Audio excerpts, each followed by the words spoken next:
Top quality और consistent performance के लिए सिर्फ सिल्वर पंप्स। टॉप क्वालिटी और कंसिस्टेंट परफॉर्मेंस के लिए सिर्फ सिल्वर पंप्स, नाम याद रखना।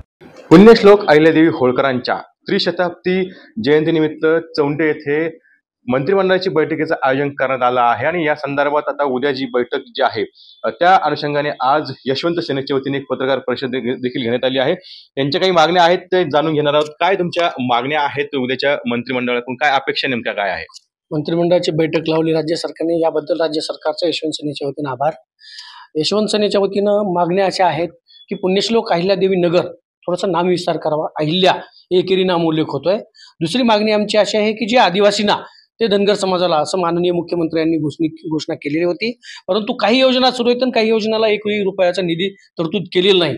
आता आमची अशी मागणी उद्याच्या मंत्रिमंडळाच्या बैठकीमध्ये हे निर्णय व्हावेत, जे आदिवासींना ते संपूर्णपणे निधीच्या तरतुदीसहित धनगर समाजाला द्यावं आणि उद्या त्याची घोषणा व्हावी। आमची तिसरी मागणी आहे की जे आदिवासींना नॉन क्रिमी लेअरची अट नाही ती उद्या राज्य सरकारने उद्याच्या मंत्रिमंडळाच्या बैठकीमध्ये धनगर समाजाला नॉन क्रिमी लेअरच्या अटीमधून शिथिल करावं, रद्द करावी।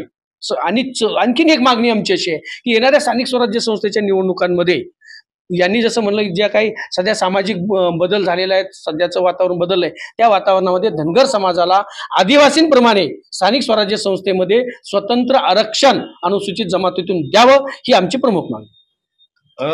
आरक्षणाची अंमलबजावणी व्हावी यासाठी तुम्ही चौंडीत उपोषण केलं होतं, काय नेमकं त्यात काय सध्याची परिस्थिती आहे?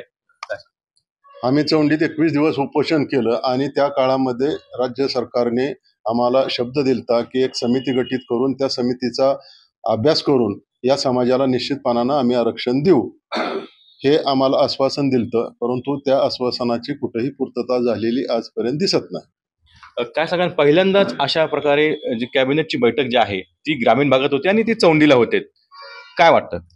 एकतर हे महत्वाचा निर्णय आहे, ऐतिहासिक अशी बैठक होते, परंतु ती केवळ भावनिक आणि प्रतिकात्मक न होता धनगर समाजाच्या पदरात काहीतरी पाडावं। महत्वाचा धनगर समाजाचा आरक्षणाचा विषय इतके दिवस प्रलंबित आहे, तो या राज्य शासनासाठी आता थोडासा सोपा झालेला आहे, कारण डॉक्टर सुधाकर शिंदे समितीने तसा अहवाल दिलेला आहे आणि तो अहवाल आता शासनाच्या दरबारी आहे। शासनाने त्याच्यावर तातडीने निर्णय घ्यावा आणि धनगर समाजाला एसटीचं आरक्षण लागू करावं, अशी आमची यशवंत सेनेची अगदी मनापासूनची मागणी आहे, तीव्र मागणी आहे।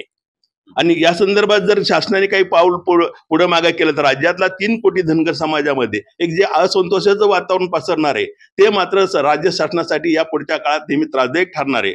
आणि म्हणून मग आम्ही यशवंत सेनेच्या वतीनं ही आता पूर्णपणे नम्रपणे अत्यंत मागणी करतो आहोत की राज्य शासनाने हा अहवाल स्वीकारावा आणि आरक्षण लागू करावं। किती महत्वाची आहे ही सगळी बैठक? एकंदरीत ही बैठक अत्यंत महत्त्वाची आहे। शासनाने पुण्यश्लोक अहिल्यादेवी होळकर यांच्या जन्मगावी ही मंत्रिमंडळाची बैठक घेण्याचं ठरवलेलं आहे। हे तर अगदी सोन्याहून पिवळं आहे, परंतु या बैठकीमध्ये धनगर समाजाच्या ज्या मागण्या आहेत त्या पूर्ण कराव्यात अशी सरकारला विनंती करतो। तर निश्चितच ज्या धनगर समाजाच्या मागण्या आहेत त्या पूर्ण कराव्यात। काही प्रश्न त्यांनी उपस्थित केलेले आहेत, त्या संदर्भात उद्या बैठकीमध्ये निर्णय व्हावे अशी अपेक्षा जी आहे ती यशवंत सेनेच्या वतीने या ठिकाणी मांडण्यात आलेली आहे। त्यानुसार मनकर सर, पुन्हा जायकर, TV9 मराठी, अहिल्यानगर।